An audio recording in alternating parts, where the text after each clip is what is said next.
Thomas, ano ba rin? Bayot? Nakaw. Thomas, bayot ka daw. Hindi ko alam kung sino nagsulat yan o kung sino man Thomas, pero kung sino nagsulat yan, bayot ka daw. Bayot. So, day at the park. Ano bang magagawa natin ngayon? Wala. Linggo ngayon. Wala tayong pasok. Pwede tayo magpahinga. So, maglalakad-lakad muna tayo. Sa ko ba makakakita ng ganito kaganda ng paligid? Diba? Tuyo na. Wala na yung bahay. Pwede na ulit magpahing pag nakanan. Ngayon, pwede pang maglaro at maglakad dito sa palayan. Ang ganda ng view. Sobrang sariwa ng hangin dyan. Tingnan mo naman, oh, palayan yan. Napakalawa. Grabe yun. Haba-haba ng kalsada bago kung makabalo sa isuman. Papakita sa ito, oh.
Natin yung ating kalsada kasi malayo-layo talaga yan, mahaba yan kasi nga pa naman sa gitna ng palayan yung park. Grabe, ito yung park, Duckling Society Park.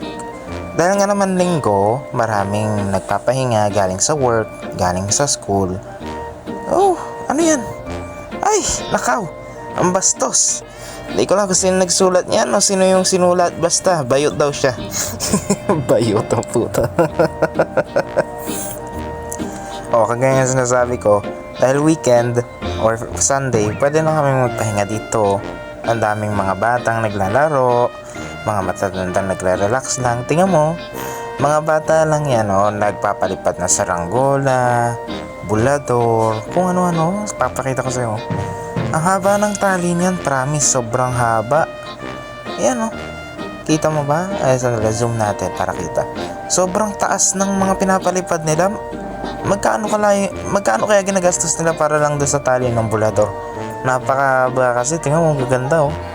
Oh, di ba? Sobrang taas ng mga bulador, kitang-kita yung buwan katabi. Sobrang taas ng bulador nila, kita na yung buwan. Oh, sige. Yun lang naman yung activities na ginagawa dito sa park namin. Ito pa, oh. Dahil nga kami ay binaha dahil doon sa mga bagyo na dumaan dito sa Pilipinas. Ito ang nakita namin nangyaring activities. Yung palayan, naging fish pond. Ayan, oh. May namimingwit pa nga eh. Nag-fishing activities pa dyan. Hindi lang siya yung nag-fishing dyan. May katabi pa siya. Marami sila dyan eh. Follow, like, and subscribe kung gusto mo na makita ang mga ginagawa kong content. Kasi linggo ngayon, pahinga ko sana kaso nag-walk ako. Pero sabi ko, baka mag-content na lang tayo muna. Sige, bye-bye!